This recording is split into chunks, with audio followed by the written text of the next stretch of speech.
It was a chilly morning in early October when my son, Jacob, walked into the kitchen with that familiar serious look on his face, the one he inherited from his father. I was halfway through my morning coffee, wrapped in my robe, reading emails, and planning the day. I barely looked up when I greeted him. "Morning, Jake."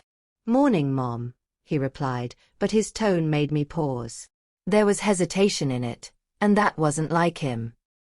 He was 21 now, in his final year of college, and usually confident about everything, from his studies to the kind of creamer he liked in his coffee.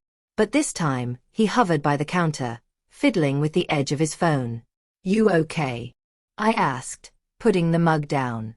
"You look like you're about to ask for bail money or something." He chuckled nervously and shook his head. "Not bail money. I need a big favor." I raised an eyebrow. "Okay, shoot."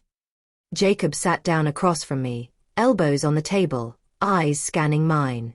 "So, you know how I'm doing my senior capstone project in architecture, right?" "Yes," I said slowly. "You've been talking about it non-stop. What about it?" "I need help." "Like your help." That surprised me. He'd never asked for academic help before. Jacob was sharp, motivated, and independent. I leaned in, curious. "Okay, what kind of help?" "I need someone to model for me. And not just any modeling.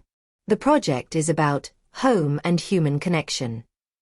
I'm building a conceptual home model and presenting it with visual storytelling, photography, sketches, emotion. I need a central figure, and I want that person to be you." I blinked. "Me?" He nodded. "Yeah. It's supposed to represent strength, elegance, and love within the walls of a home. And who else fits that better than you?" I was stunned, flattered, and a little confused all at once. I'd never done anything remotely close to modeling, much less something that would end up in a college exhibition. "Jake, I'm not exactly what people think of when they imagine a model. I'm 43. I have laugh lines. My idea of elegance is getting through the day without spilling coffee on my blouse." "But that's the point," he said passionately. "It's real. Authentic. And you've been the anchor of our family ever since Dad passed. This house has always felt like home because of you. I want that captured." His words hit me harder than I expected. A tightness gathered in my chest. I reached out and took his hand. "Well," I said with a smirk, "if I'm doing this, I'm doing it at the highest level. No half measures." Jake grinned. "I was hoping you'd say that." That afternoon, he showed me his concept sketches. The home he designed was beautiful, sleek, modern, yet full of warmth and light. Open spaces, soft curves, wooden tones, a reading nook by the window. It was a love letter to comfort and resilience. And he wanted me to be part of it all.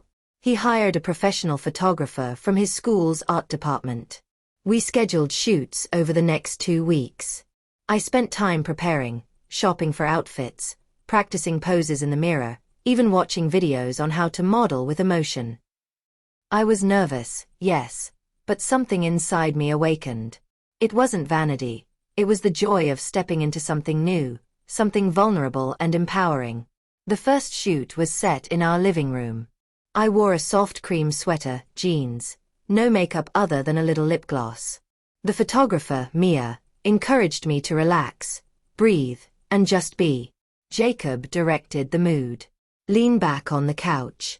Look toward the window like you're remembering something. Good. Now smile.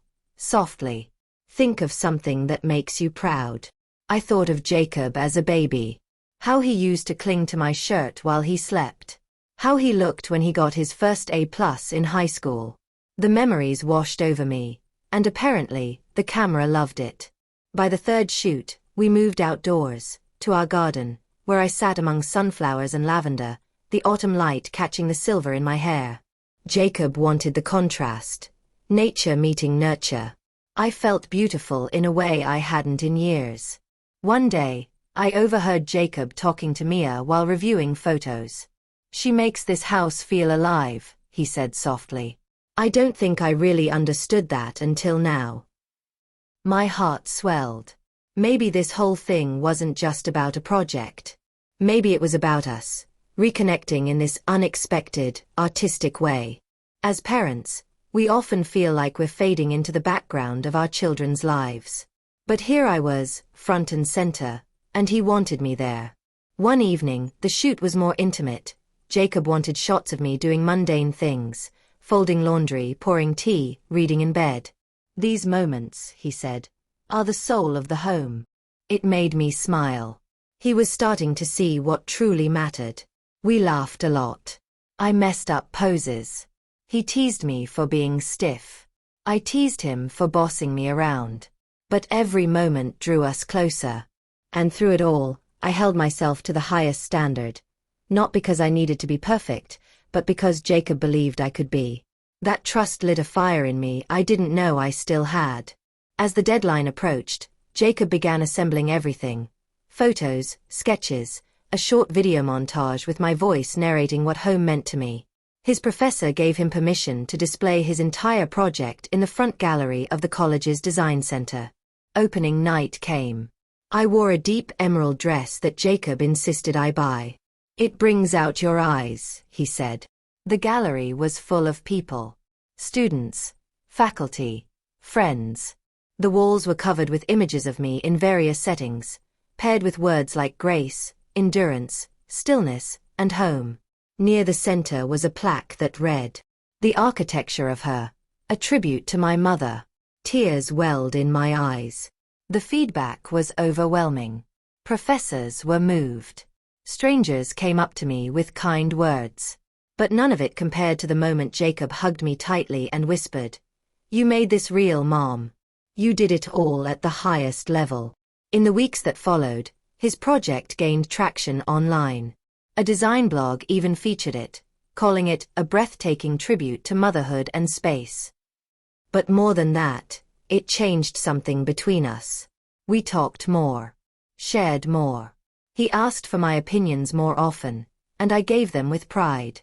I started volunteering at a local community center, teaching young women about confidence and self-expression. I even posed for a few lifestyle shoots for a friend's startup. Me, a middle-aged mom, rediscovering a sense of self that I hadn't realized I was missing. One night, I sat by the window with a cup of tea, watching the lights from neighboring homes flicker in the dark. Jacob came in quietly, wrapped in his hoodie, and sat beside me. "Thank you," he said, "for saying yes." "Thank you," I replied, "for seeing me." He leaned his head on my shoulder like he did when he was a boy. The house was quiet, but it pulsed with something deeper than silence. Connection. Legacy. That morning in the kitchen, when he asked me for help, I never imagined it would turn into something this transformative. I thought I was just being a good mom, helping with a school project. But what I learned was far greater. When your child believes in you, when you believe in yourself, and when love is the foundation, you can do anything. Even things you never thought you could. And if you're going to do it at the highest level.